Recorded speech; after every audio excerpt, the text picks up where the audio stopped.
Hoje é sábado, 5 de abril, entra no ar neste momento mais um giro de notícias com pré-jogo de Botafogo e Juventude. Hoje, às 21 horas, no estádio Newton Santos, Botafogo e Juventude. Segunda rodada do Campeonato Brasileiro, terceira partida oficial do técnico Renato Paiva, que venceu o amistoso, mas agora precisa vencer a primeira peleja de maneira oficial pelo Botafogo neste ano. Glorioso tem que vencer, não importa como. Se vencer jogando bem, maravilhoso, mostra uma evolução.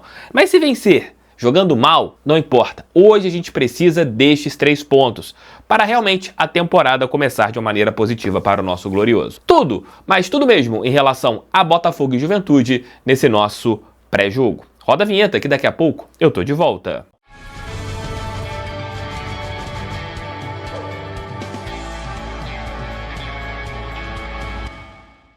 VBET, parceira do meu canal, parceira do Glorioso. Se você quer fazer aquele palpite responsável, procure a VBET. Vou deixar o link aqui embaixo no nosso primeiro comentário. Tô colocando aqui em cima. As odds do jogo de hoje, vocês estão vendo, o Botafogo é muito favorito.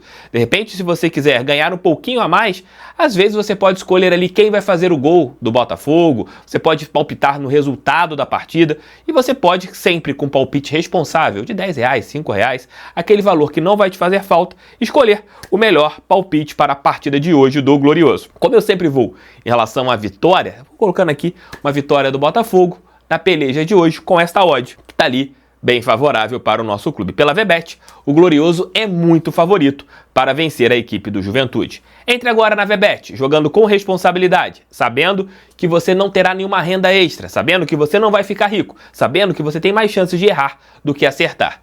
Link no primeiro comentário, QR Code aqui na tela. Hoje, às 21 horas, no estádio Newton Santos, jogo que será transmitido pelo Sport TV e também pelo Premier, Botafogo e Juventude. Segunda rodada do Campeonato Brasileiro, primeira partida do Glorioso no estádio Newton Santos. Após um empate na estreia do Brasileirão contra a equipe do Palmeiras e jogando bem, Botafogo jogou pela Copa Libertadores lá no Chile, não teve um bom desempenho na segunda etapa e acabou sendo derrotado. Com isso, o técnico Renato Paiva, que venceu os seus 2 jogos jogando com a equipe titular em um jogo treino contra o Cruzeiro e depois em um amistoso contra o Novo Horizontino no Newton, hoje pode conquistar a sua primeira vitória em uma partida oficial. O Glorioso lançará uma camisa nova, como nós mostramos ontem no nosso Noite Alvinegra. Uma camisa muito bonita, Aura 90, e esta camisa que será utilizada na peleja de logo mais. O time pode ter algumas novidades. A principal, a volta de Jefferson Savarino. Qual deve ser o Botafogo para jogar logo mais? Eu acredito em John, Vitinho, Jair, Barbosa e talvez o Cuiabano pela esquerda, pelo desgaste que o Alex Telles vem tendo. Meio campo com Gregor e Marlon Freitas, Arthur, que foi poupado na partida pela Copa Libertadores. Fica uma dúvida se nós teremos o Savarino jogando mais pela beirada de campo, ou por dentro como um camisa 10, ou Patrick de Paula, ou Santi Rodrigues. A dúvida tá ali, nesse setor, né? Quem vai jogar como um armador, se vai ser o Savarino ou o Patrick de Paula, e pela beirada de campo, caso o jogador Patrick jogue, o Savarino deve fazer o setor mais pela direita e o Arthur pela esquerda, como foi a partida contra a equipe do Palmeiras. E por dentro, o Igor Jesus. Mastriani deve fazer parte da relação do Botafogo que não foi divulgada ontem, mas o jogador uruguaio, que segundo ele não fez treinos com o técnico Renato Paiva, deve ser uma opção para a segunda etapa. O jogo não será fácil, a equipe treinada pelo Fábio Matias é muito organizada, mas hoje o Botafogo, se jogar bem e vencer, melhor ainda, para dar uma esperança muito maior para nós torcedores. Porém, hoje, a necessidade de uma vitória está aqui em cima. O Botafogo não tem outra conversa que não seja vencer a equipe de Caxias do Sul. Para contar as qualidades e os defeitos do time de Fábio Matias, que eu tenho certeza que será aplaudido pela nossa torcida hoje, chamo meu amigo Leonardo Dantas. Fale aí, Léo. Fala, Tef, fala pessoal do canal, tudo bem? Vamos então analisar o Juventude, adversário do Botafogo, nessa segunda rodada do Brasileirão, nos embalos de sábado à noite. O Juventude tem 12 jogos na temporada, 8 vitórias, 1 empate, 3 derrotas, 19 gols marcados, 10 gols sofridos. Apenas 4 tropeços então no ano, está 100% de aproveitamento em casa, mas fora de casa o aproveitamento é só de 44%. Os 4 tropeços do time no ano até aqui foram como visitante, apenas 2 vitórias em 6 jogos, 1 empate, 3 derrotas, ou seja, fora de casa o Juventude sente muito. Uma das suas forças é, sem dúvida nenhuma, jogar lá no Jacone, no alto da Serra Gaúcha. O time vem de uma sequência boa, de apenas 2 derrotas em 10 jogos, mas nesse período tropeços que acabaram culminando em 2 eliminações, né? Para o Grêmio na semifinal do Campeonato Gaúcho e para o Maringá na primeira fase da Copa do Brasil. Apesar de ter ficado fora das 2 competições do primeiro semestre, abriu o Brasileirão com vitória sobre o Vitória. 2-0, melhor dizendo, com 2 gols do Gabriel Tagliari. Vamos então à nossa análise tática do Juventude, que joga no 4-3-3 bem básico, com 2 volantes, um meia, 2 pontas, o centroavante, nada de mirabolante, nada de muito diferente, tradicional como é o Fábio Matias, que a gente conhece muito bem. Defensivamente, o Juventude costuma ter um reforço importante na sua marcação quando está sendo muito atacado, dos 2 volantes. O Juventude se defende com um bloco muito baixo, principalmente fora de casa, então é a tendência para o jogo contra o Botafogo no Nilton Santos, e o Jadson e Mandaca ou Giraldo, e já eu explico por que esses 2 caras que fazem a contenção ficam muito próximos, então a linha com 4 defensores e os 2 volantes bem à frente deles, fazendo um bloco de 6 jogadores, tentando proteger o máximo possível a entrada da área e, claro, o dentro da área também do time do Juventude. A linha de zaga, a última linha com 4 jogadores, ela não consegue, mesmo tendo 2 laterais, ela em alguns momentos não consegue se expandir pelo campo todo. Em alguns momentos, então, dá um pouquinho de espaço ali dos lados, dá o corredor, que normalmente os adversários não usam para a jogada individual dos pontas, e sim para os cruzamentos, o que costuma deixar o Juventude em apuros nas jogadas pelo alto. Então é algo que o Botafogo pode tentar usar sim, explorar esse corredor para fazer o cruzamento para o seu centroavante. O Juventude, jogo após jogo, sofre chances perigosas de gol nos cruzamentos que vêm pelo alto. Outra questão importante da defesa do Juventude é que os seus volantes são mais leves. Mesmo tendo essa descida, quando o Juventude vai para frente, esses volantes têm um papel de subir um pouco mais também. O Juventude, principalmente em casa, ele ataca com bloco alto, com muita participação dos volantes. Eu não imagino que o Juventude vai subir os blocos no Nilton Santos contra o Botafogo. Ainda assim,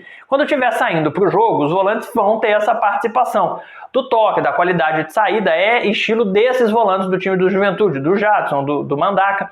E aí quando o Juventude perde a bola e o adversário recupera para sair em velocidade, não é que falta marcação, não é que a marcação fica desajustada, aquele buraco ali que o meio-campo consegue produzir, não é isso. Que falta talvez porte físico mesmo para esse combate, para matar essa jogada de contra-ataque. O que também coloca o Juventude em maus lençóis quando sofre, então, essa transição em velocidade. Pensando agora o time gaúcho no ataque, tem uma aproximação muito importante, como eu já falei, dos volantes, principalmente do Mandaca.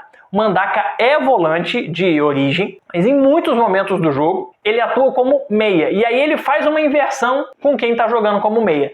Principalmente se esse meia for o Giraldo, jogador, ou Giraldo, né, como se fala na pronúncia correta em castelhano, o colombiano, ele oscila bem de ser o meia que às vezes arma, mas descer um pouco a linha para ser um volante. E nessa troca de posição, quem avança normalmente é o Mandaca, que tem uma posição boa para chegar na frente, com chute, com passe, com cabeceio. Então é uma movimentação interessante quando esses 2 jogadores estão juntos. Isso não funciona tanto quando o Jean Carlos está em campo, porque aí o Jean não tem essa questão da recomposição. É um pouco diferente nessa situação. O Jean Carlos foi titular na maior parte do Campeonato Gaúcho, mas não começou o jogo contra o Vitória na estreia do Campeonato Brasileiro. Qualquer um desses caras que eu falei, Jean Carlos, o próprio Mandaca, o Nenê, o Bataja, que é outro colombiano, ponta pela direita, tem uma característica que é fundamental para o Juventude, o chute de fora da área. Nem sempre o Juventude consegue, trocando passes, chegar na área. E aí o chute de fora é uma excelente oportunidade para ter mais volume de jogo e mais finalizações. É uma característica importante desses jogadores de meio e frente do Juventude. Quando o Juventude abre o jogo, para jogar um pouco mais pelo corredor, com os seus pontas, essa jogada raramente ela é individual para quebrar a linha. Ela tem como origem o Tagliari, que é um cara que recebe a bola no cruzamento pelo alto, a bola um pouco mais rasteira e o lançamento longo. Então ele é sempre o endereço final das jogadas do Juventude. Fez 2 gols na estreia, como eu já falei, tem sido essa referência. Esses jogadores abertos são o Batalla pelo lado direito, o colombiano, e pelo lado esquerdo vinha sendo o Enio, só que ele tá, né, afastado do time. Então eu imagino que seja o Eric que vai fazer essa posição pelo lado esquerdo. O lado esquerdo, inclusive, que é o mais ofensivo e mais perigoso do time do Juventude. Por quê? Porque normalmente, e aí repito, o Juventude teve uma escalação um bocadinho diferente contra o Vitória na estreia do Brasileiro em relação ao que vinha jogando no Campeonato Gaúcho. Mas na maioria dos jogos, no conjunto da temporada até aqui, o Juventude tem pelo lado esquerdo o Ruschel, o lateral esquerdo, o Jean Carlos ou o Nenê, que embora quando jogam, o Jean tem sido mais titular, o Nenê tem entrado mais ao longo dos jogos, mas de qualquer maneira, eles têm essa tendência de cair pelo lado esquerdo, mesmo que sejam os meias, os caras 10, né, para armar por dentro. Mas muitas vezes eles pendem para o lado esquerdo por serem canhotos. E aí esses dois, né, seja o Jean, seja o Nenê, vão se juntar ao Ruschel, como eu já falei, e ao Enio, que vinha jogando, ou ao Eric, que deve ser o titular contra o Botafogo. Então esse lado é muito mais pesado, muito mais perigoso, porque lá na direita, quem joga aberto, que é o Batalla, ele centraliza muito, em alguns momentos ele cai por dentro, até para fazer essa função que o Jean e o Nenê pendem mais para o lado esquerdo. Então, para não faltar alguém por dentro, o Batalla puxa para o meio. Então, o lado direito fica um pouco mais capenga e o esquerdo é predominante no ataque. Abraço, bom jogo. Valeu, Léo, obrigado por sua participação. Conto com você em nossa live pós-jogo hoje às 23 horas, lá direto do estádio Newton Santos. Deixe seu like, inscreva-se no canal, pegue esse vídeo e compartilhe em seus grupos do WhatsApp. E para contar um fato histórico, chama o Leozão, Memória Alvinegra. Fale aí, Leozão. Fala TF, pessoal de casa, tudo bem com vocês? O Botafogo recebe o Juventude na sua casa e vai ser a primeira partida do campeão brasileiro jogando diante da sua torcida pelo campeonato nacional. Por conta disso, eu resolvi lembrar com vocês partidas do Botafogo jogando em casa. Uma há 25 anos atrás e a outra mais recente. A primeira partida do Botafogo contra a equipe de Caxias do Sul no estádio Newton Santos. Indo para 2000, há 25 anos atrás, no dia 4 de outubro, pela Copa João Avelange, o Botafogo recebeu e venceu de virada o Juventude por 2-1. O time era treinado por Antônio Clemente e entrou em campo com Wagner, Vitor, Reginaldo, Valdisson e Denis, Tinga, Alexandre Gaúcho, Rodrigo Beckner e Pedrinho, e no ataque Marcelinho Paulista e Túlio. Mas os gols da virada do Botafogo só saíram na parte final do segundo tempo. O Juventude abriu o placar aos 12 do primeiro tempo, mas o Botafogo conseguiu a virada aos 36 minutos e aos 40. Foi em 4 minutos que o Botafogo conquistou a vitória. O primeiro gol, aos 36, foi marcado por Zé Carlos e o gol da virada e da vitória foi marcado por Magrão aos 40 minutos. Já em 2007, foi a primeira vez que o Glorioso recebeu a equipe do Juventude jogando na sua nova casa. A nossa nova casa, a casa do campeão brasileiro, estádio Newton Santos. Foram poucas partidas na nossa casa, porque por muito tempo o Juventude ficou fora da elite do Campeonato Brasileiro. Portanto, o Botafogo tem apenas 4 partidas contra a equipe do Juventude jogando no estádio Newton Santos. Em 2007, o Botafogo recebeu no dia 26 de julho a equipe gaúcha e venceu por 3-1, 2 gols de André Lima e 1 de Joilson. O Botafogo era treinado pelo Cuca e entrou em campo com Júlio César, Alessandro, Alex Bruno, Juninho e Luciano Almeida. No meio de campo, Leandro Guerreiro, Túlio, Lúcio Flávio e Joilson, que sempre jogava nessa segunda linha. Joilson, que de origem era lateral, jogava sempre mais adiantado com o Cuca. E no ataque, Jorge Henrique e André Lima. Como eu falei para vocês, foram 4 partidas entre as duas equipes desde que o Botafogo tem como casa o estádio Newton Santos. E estamos invictos. São 2 vitórias e 2 empates. A última, em 2024, todo mundo lembra muito bem, o Botafogo venceu o Juventude por 5-1. Que venha então a vitória para a gente tomar essa dianteira, para não ficar essa coisa de empate e vitória, números iguais. Que venha a terceira vitória para que os números do Botafogo melhorem contra o Juventude e que a gente suba na tabela de classificação, porque é importante vencer o quanto antes a primeira partida pelo Campeonato Brasileiro, depois da boa atuação contra a equipe do Palmeiras.